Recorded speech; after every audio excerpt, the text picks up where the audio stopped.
બાપ એવા બેટા અને વડ એવા ટેટા. આજે આ કહેવત એટલા માટે કહેવી પડી રહી છે કારણ કે રાજકોટમાંથી થોડા સમય અગાઉ એક અકસ્માતની ઘટના સામે આવી હતી. એમાં એવા પણ આક્ષેપો કરવામાં આવ્યા કે પોલીસ દ્વારા જે નબીરાના ઉપર કાર્યવાહી કરવામાં આવી છે એ જ નબીરાનું નામ ક્યાંક બદલી દેવામાં આવ્યું છે. અને આ સમગ્ર મામલે એક વધુ નામ સામે આવ્યું હતું એક નબીરાનું અને તેમના પિતાનું પણ, પરંતુ ક્યાંક હવે એ જ નબીરાના પક્ષમાં પોતાના પિતા આવ્યા હોય એવું પણ લાગી રહ્યું છે. અને જે રીતે તેમના પિતા દ્વારા આ દીકરાનો બચાવ કરવામાં આવી રહ્યો છે એના ઉપરથી પણ અનેક એવા તર્ક વિતર્ક સર્જાઈ રહ્યા છે. સૌથી પહેલા તો આ નબીરાના પિતાને સાંભળી કે તે આ સમગ્ર ઘટનાને લઈને શું કહી રહ્યા છે. એમાં તમારો નામની વાત ઉલ્લેખ થયો છે, તમે ફોન કરતા હતા ફરિયાદી સમાધાન માટે. શું આખી હકીકત છે? કાર કોની ચલાવવા? તમારો પુત્ર છે? કોનો પુત્ર હતો? શું આખી હકીકત છે?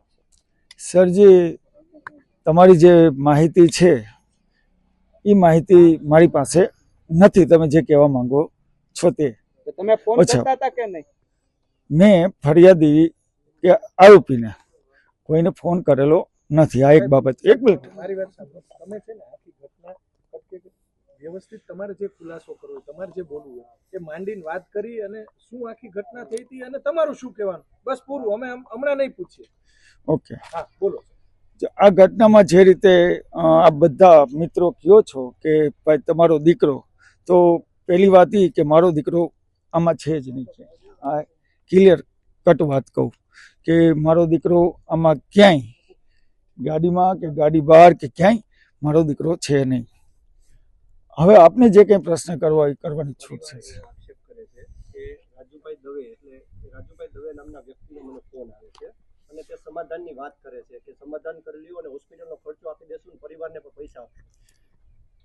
મારા મોબાઈલ નંબર બધા પાસે છે, વેરીફાઈ કરાવવાની છૂટ છે સર. અને બીજું આમાં હું એટલા માટે બહુ વાત કરવા નહીં માંગુ કે પોલીસ કાર્યવાહી ચાલુ છે, જેથી અંડર પ્રોસેસ ચાલુ હોય ત્યારે એક પણ સ્ટેટમેન્ટ આપી શકાય નહીં. પણ પોલીસ કાર્યવાહી કરી રહી છે, જે હશે એ સત્ય બહાર આવશે. મારો દીકરો આમાં નથી. મારો મોબાઈલ નંબર બધા પાસે છે, એટલે વેરીફાઈ કરવાની છૂટ છે. તમારું ને તમારા પુત્રનું નામ તો કેવી રીતે આવ્યું? મારું કે મારા પુત્રનું હું જાહેરમાં સ્ટેટમેન્ટ દઉં છું કે મારું કે મારા પુત્રમાં છે જ નહીં. મારો પુત્ર છે જ નહીં. સાહેબ, તમારો દીકરો નથી. કારમાં બેઠો હતો કે કારમાં નહોતો? કારમાં નહોતો, કારમાં બેઠો નહોતો સર. તમારા છે મિત્ર કોઈ વાત? પણ મારો દીકરો છે જ નહીં. આ હું ક્લિયર કટ કહું છું. ખબર પડી? એ પ્રોસેસ ચાલુ છે, એ જે આવશે તે સ્ટેટમેન્ટ સામે આવશે. પોલીસ કાર્યવાહી ચાલુ છે. ખબર પડી? પ્રોસેસ ચાલુ છે, તમને આખી ઘટનાની ખબર નથી તો ઓકે, પ્રોસેસ ચાલુ છે કેમ ઓકે, ખબર પડી? ઓકે. એટલા માટે કહું છું કે પોલીસ કાર્યવાહી કોઈ પણ પ્રક્રિયા જ્યારે એક્સિડન્ટ થતું હોય છે, એ એક્સિડન્ટ છે. એક્સિડન્ટ જ્યારે થતું હોય છે ત્યારે પોલીસ કાર્યવાહી એની કરતી જ હોય છે સર. પ્રોસેસ ચાલુ છે. ગેસ્ટ હાઉસના માલિકની કાર છે. તમારે બાબા ગેસ્ટ હાઉસના પુત્ર સાથે તમારા દીકરાનો સંબંધ છે? ના, ના, મારા દીકરાને બાબા ગેસ્ટ હાઉસના પુત્ર સાથે નથી સર. તમારે એમના માલિક સાથે કોઈ મિત્રતા કે?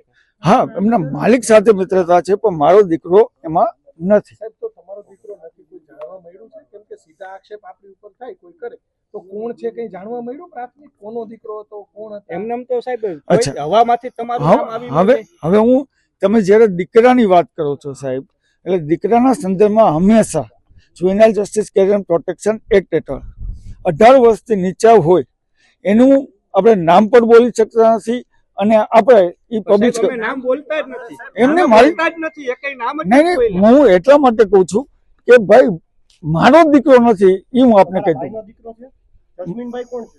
મારો નાનો ભાઈ છે. તમારા નાના ભાઈનો પુત્ર છે? કારણ કે જસ્મીનભાઈ અને રાજુભાઈ બંને ઉપર આરોપ છે કે તે સમાધાન માટે ફોન કર્યો. મારો કે મારા ભાઈનો ફોન ક્યાંય પણ તમે મારો નંબર બધા પાસે હશે.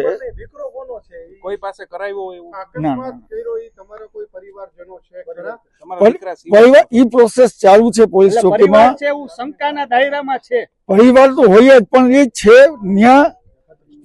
ત્યાં પોલીસ કમ્પ્લેન ચાલુ છે અને પ્રોસેસ ચાલી રહી છે. એટલે રાજુભાઈ મારી વાત સાંભળો. તમે જે બોલશો એ ટીવીમાં મીડિયા સમક્ષ જે બોલશો કોણ છે એ તમે બોલશો તો પોલીસને પણ ના, અમે નામ નથી. મારા ભાઈનો પુત્ર છો એવું તો તમે કહી રહ્યા છો ને? એ ત્યાં બધી જ પ્રોસેસ ચાલુ છે ને. એ લોકો જે આવ્યા છે સાહેબ, એ પ્રોસેસ ત્યાં ચાલુ છે. તમને અને બોલાવ્યા જે હતા આવ્યા છે સ્ટેશને? મને શું કામ બોલાવે? એ બધી પ્રોસેસ ને ચાલુ છે સાહેબ. આ હું સ્ટેટમેન્ટ તમારે કે તમારા ભાઈને બોલાવ્યો હતો? મને કઈ ખબર નથી. હવે તમે એમ કહો છો કે મારો ભાઈ ત્યાં પોલીસ સ્ટેશને ટેલિફોનિક વાતચીત થતી હોય ને સાહેબ, એમાં મારો રોલ તમે જાણો છો કે એ ભાઈનું હોય તો એ લોકો જે એવા હશે એની પ્રોસેસ ચાલુ હશે. ભાઈનો દીકરો તમે કહો છો તો મારો નથી એમ કહું. હા તમે કીધું પરિવાર હા, કઈ પરિવારનો છે તમે કીધું આપને સાહેબ. હા, કોણ નામ ન બોલી શકું ભાઈ, જુનાલ જસ્ટિસ કેમ પ્રોટેક્શન. હા ભાઈ, એ તો કીધું મેં, એ તો ક્લિયર કટ. હા, એ તો મેં ક્લિયર કટ કીધું. પણ એ પરિવારજનો તમારો આક્ષેપ કરે છે. હવે તમારું શું કહેવાનું થાય છે? પોલીસ દ્વારા તપાસ શરૂ કરવામાં આવી છે, સીસીટીવી ફૂટેજ પણ આવ્યા છે. પોલીસ દ્વારા તપાસ ચાલી રહી છે. જે સત્ય હશે એ બહાર આવશે. મારું કહેવાનું આટલું જ છે.